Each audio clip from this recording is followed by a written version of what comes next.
Olá, queridos alunos, tudo bem com vocês? Me chamo Carla Nomura e eu sou a sua professora de Química. Hoje vamos dar continuidade na nossa aula de separação de misturas. Então a gente viu já a parte 1 e agora a gente vai fazer a parte 2. Então vamos aqui, ó. Temos as misturas homogêneas. Então aqui, ó, para separação de sólidos, né, na última aula a gente viu todas essas separações. Nessa aula vamos falar sobre a dissolução fracionada, sobre a separação magnética.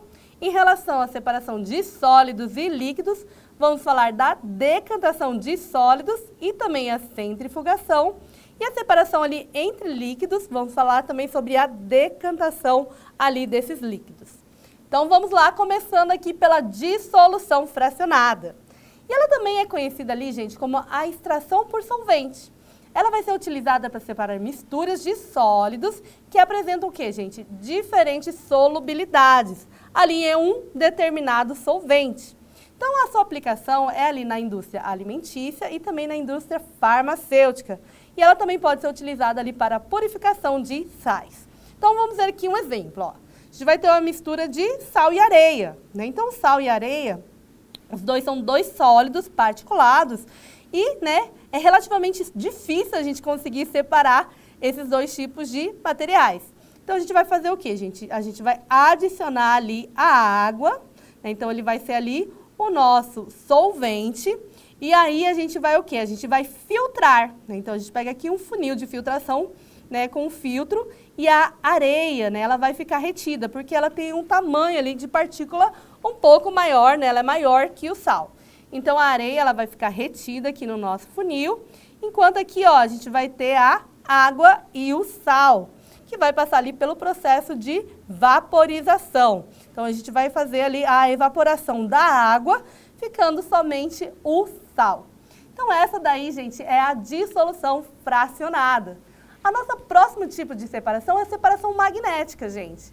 Então, essa é uma técnica que vai utilizar o quê, gente? Um ímã, né? Então, um ímã vai separar materiais ali com propriedades magnéticas de outros materiais sólidos, né? Então, por exemplo, aqui, ó, ela pode ser utilizada ali em depósitos de lixo, né? Então, aqui, ó, a gente tem um guincho e aqui a gente tem um eletroímã que vai passando ali por sobre o lixo e tudo aquilo que for metal vai ser atraído ali para o nosso ímã, né? Separando ali um lixo comum de um metal, por exemplo. Ele também é usado na mineração ali das indústrias de metais. Então, para separar ali os contaminantes, né, ferrosos de material não ferrosos. Então, aqui, ó, pode ter ali algum contaminante ferroso, não, algum material de metal que a gente não quer ali junto com a nossa mistura. E aqui ele vai atrair, né, através desse ímã, né, ali o material que a gente não quer ali como contaminante, tá? Então, essa é a separação magnética. Aqui, ó, eu coloquei um experimento, trouxe um experimento. Aqui a gente vai ter um enxofre em pó e aqui a gente vai ter a limalha de ferro, né? Então, a gente vai colocar ali, né, ó, o ímã e tudo aquilo que é metal vai ser atraído, ó. Então, a gente conseguiu separar ali a limalha de ferro do nosso enxofre com a utilização do nosso ímã. Nosso próximo processo de separação, gente, é a centrifugação, né? Então, ali quando for a decantação for muito lenta, né, a gente pode acelerar esse processo ali com uma centrífuga. Vou dar aqui uns exemplos para você. Então, ali a mãe de vocês, né, lavou a roupa e a gente quer o quê? A gente quer que essa roupa seque mais rápido. A gente vai colocar na centrífuga ali de roupa e, através daquele processo de rotação, né, a água ela vai sendo eliminada da roupa. Então, essa é a centrifugação. Um outro exemplo que é muito utilizado também é a centrifugação do sangue. Então, o sangue, gente, ele tem duas fases, né, que é a parte do plasma, do soro, que a gente utiliza ali para fazer alguns tipos de exames, e a parte sólida do sangue. Então, a gente coloca na centrífuga, essa centrífuga vai rodar e ela vai o quê? Ela vai aumentar a velocidade aí desse processo de centrifugação. Então, aqui, ó, gente, a gente vai ter o sangue e aqui, ó, a gente vai colocar ele na centrífuga e a gente vai separar ali o plasma, né, onde vai estar as plaquetas. Aqui fica os leucócitos, que é a parte o quê, gente? Que são as células brancas de defesa ali do nosso organismo, juntamente ali com as hemácias, né? Então, essa centrifugação ali do sangue, ela é extremamente importante ali para a gente conseguir cada um dos elementos, né, para o nosso tipo de exame. Então, a centrifugação pode também ser utilizada ali nos exames de sangue. O nosso próximo processo de separação, gente, é a decantação ali dos sólidos. Então, aqui, ó, a gente viu na aula passada a questão da sedimentação. Então, a gente vai deixar a nossa mistura em repouso. Então, aqui a gente tinha uma mistura de água com areia, né? Água com barro. E aí, a gente vai deixar o quê? Ele sedimentar. Então, com a ação, né, da gravidade e do tempo, né, ele vai sedimentar, ele vai ali para o fundo. E aí, depois, para a gente separar essa areia, né, esse barro ali, da água, a gente vai utilizar aqui um bastão de vidro e vai verter aqui a água, retirando somente a água. Então, a gente vai conseguir o quê? Separar ali a água da areia. Então, isso daqui é aplicado, gente, no tratamento da água, por exemplo. Então, a gente tem vários tanques de água ali para, por exemplo, para passar por esse processo de filtração e um deles é a decantação, gente. E ele também é utilizado na separação de sedimentos. O nosso próximo processo de separação, gente, é a sifonação de sólidos. Então, ele ocorre naquele mesma questão do nosso exemplo anterior, né? Então, a gente tem aqui, ó, uma mistura de água com areia e aí vai ocorrer a sedimentação. Então, a gente tem a questão da decantação, né, que a gente vai separar ali usando um bastão de vidro, ou então, gente, a gente pode usar a sifonação, que vai ser esse processo que a gente vai utilizar o sifão para transferir o líquido de um recipiente para outro, né, geralmente ali aproveitando a diferença de nível entre eles. Então, a gente vai colocar num nível acima, né, e a gente vai utilizar a pressão atmosférica ali para criar esse fluxo contínuo. Então, aqui, ó, a água vai ser transferida para esse outro becker utilizando um sifão. Então, essa é a sifonação de sólidos.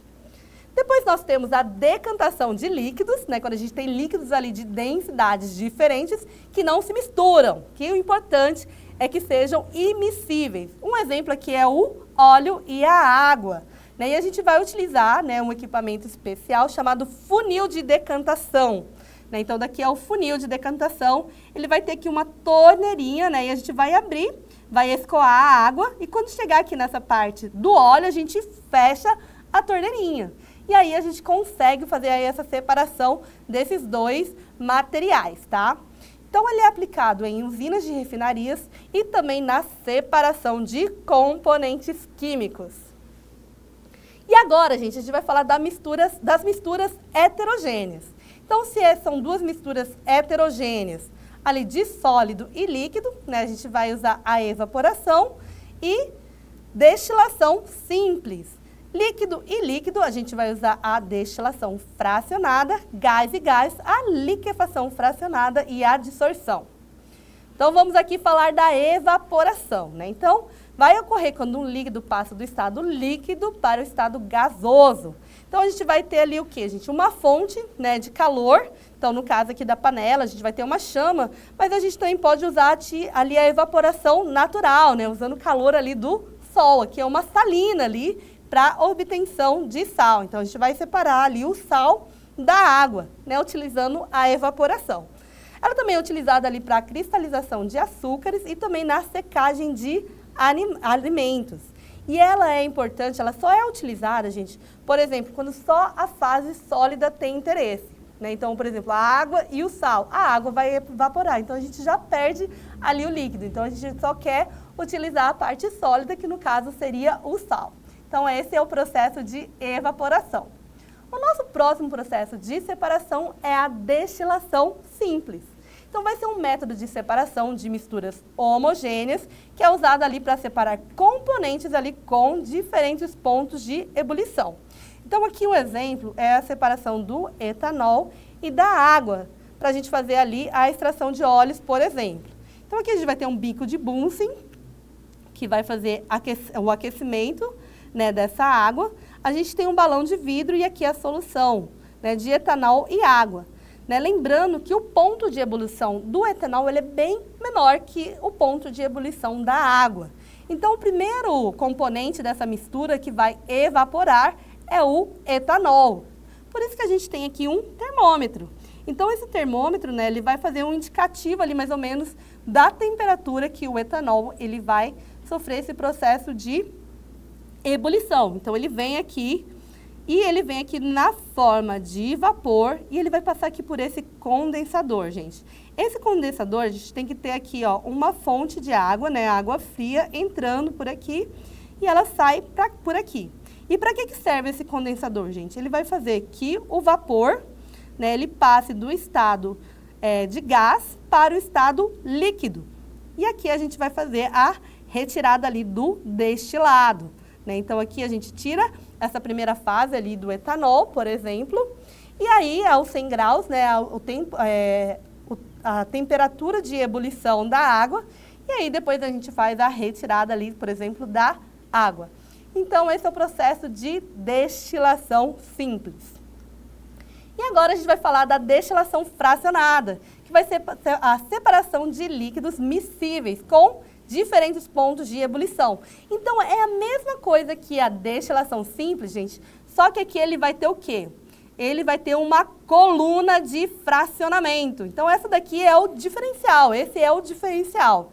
Então, ele é aplicado ali para separação de componentes ali do petróleo, como a gasolina e o diesel. Então, vamos entender como que funciona essa coluna ali da destilação fracionada. Então, cada temperatura, a partir de cada temperatura, a gente vai ter um subproduto ali do petróleo.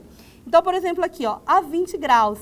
Né? Então, a gente aquece, né, o petróleo e quando ele chegar ali nos 20 graus Celsius, a gente vai ter o quê? A retirada ali do gás de cozinha. Então, essa mistura ela vai continuar aquecendo e quando ela chega aqui nos 70 graus Celsius, ó, ela é aqui, ó, retirada a 70 graus Celsius, produtos químicos ali como solventes. Né? A 140 graus Celsius, né, a gente vai obter ali os combustíveis para os nossos carros. A 190 graus Celsius, o querosene. 270 graus Celsius, o óleo diesel. 320 graus Celsius, os combustíveis ali para a calefação. A 335 graus Celsius, o lubrificante. E a 350 graus Celsius, o asfalto. Então, é assim que funciona a destilação fracionada. Vamos agora ver a questão da liquefação fracionada, gente. Então, a liquefação fracionada ela vai consistir no resfriamento em torno de 200 graus a menos 200 graus Celsius. Então, a gente vai pegar ali o gás, por exemplo, o gás atmosférico, e a gente vai diminuir a temperatura dele a menos 200 graus Celsius. E quando ele chega nessa temperatura, o gás ele vai passar a se tornar líquido. Né? Então, a gente vai fazer esse resfriamento e a partir, né, desse momento que ele se torna líquido, a gente vai fazer o quê, gente? A gente vai passar eles pelo processo de destilação fracionada que a gente viu anteriormente. A gente vai separá-los, né, de acordo com as suas temperaturas. Então, aqui, ó, a gente vai obter o nitrogênio, o oxigênio, o gás argônio e o CO2. Né? Então, aqui, ó, o gás nitrogênio, a temperatura, né, de ebulição dele é a menos 196, dos gás argônio a menos 186 e do oxigênio ali a menos 183 graus Celsius. Né? Então, a gente vai separar esses componentes ali do gás atmosférico. E como eles podem ser utilizados, gente? Eles podem ser utilizados ali como oxigênio líquido, nesses cilindros ali de mergulho. Né? Então, a gente faz esse processo para transformar ele de gás para líquido para ser mais facilmente separado e também para que a gente possa ter ali a questão do seu invase, né? Para a gente poder colocar ele dentro desses cilindros. A mesma coisa acontece aqui com o oxigênio líquido, né? Para utilização em hospitais. Então, ali a pessoa está ali com problema respiratório, não está conseguindo respirar muito bem. A gente teve muitos casos, né, na época do Covid, que as pessoas precisavam ali de uma utilização, né? Precisavam utilizar ali o oxigênio para melhorar a questão da respiração. Aqui a gente tem os letreiros luminosos, né? Então, vocês já devem ter visto por aí, né, essa questão dos letreiros. E no seu interior, né, para eles fazerem esse efeito aí bem bonito, a gente usa alguns gases, né? Um deles é o argônio líquido.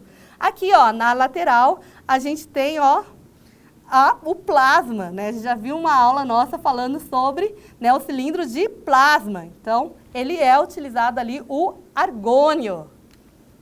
Nós temos também o nitrogênio líquido. Então, o nitrogênio líquido, não sei se vocês já viram aí essas competições aí, né, de culinária, e algumas vezes é utilizado ali o nitrogênio líquido, por exemplo, para fazer um sorvete, né, que a gente precisa ali de um congelamento rápido. Né, se a gente fosse colocar ali na geladeira, né, esse processo ia demorar ali algumas horas, e usando ali o nitrogênio líquido, esse congelamento vai ser extremamente rápido.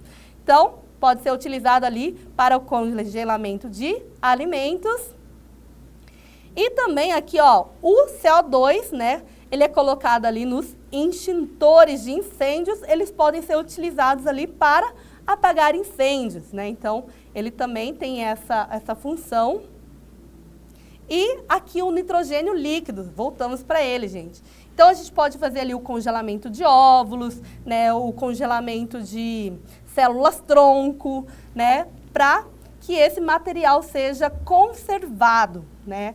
E aí, depois aqui, ó, nessa outra figura, a gente está tendo ali a fertilização in vitro, né? Então, muitas vezes, né, ali o casal não consegue ter o filho de forma natural e vai utilizar a FIV, né, que é a fertilização. Então, eles vão pegar ali o óvulo da mãe, o sêmen do pai e vão fazer esse processo ali no laboratório, tá, gente? E agora vamos para a nossa atividade. Então, nós vimos aí a segunda parte das separações das misturas.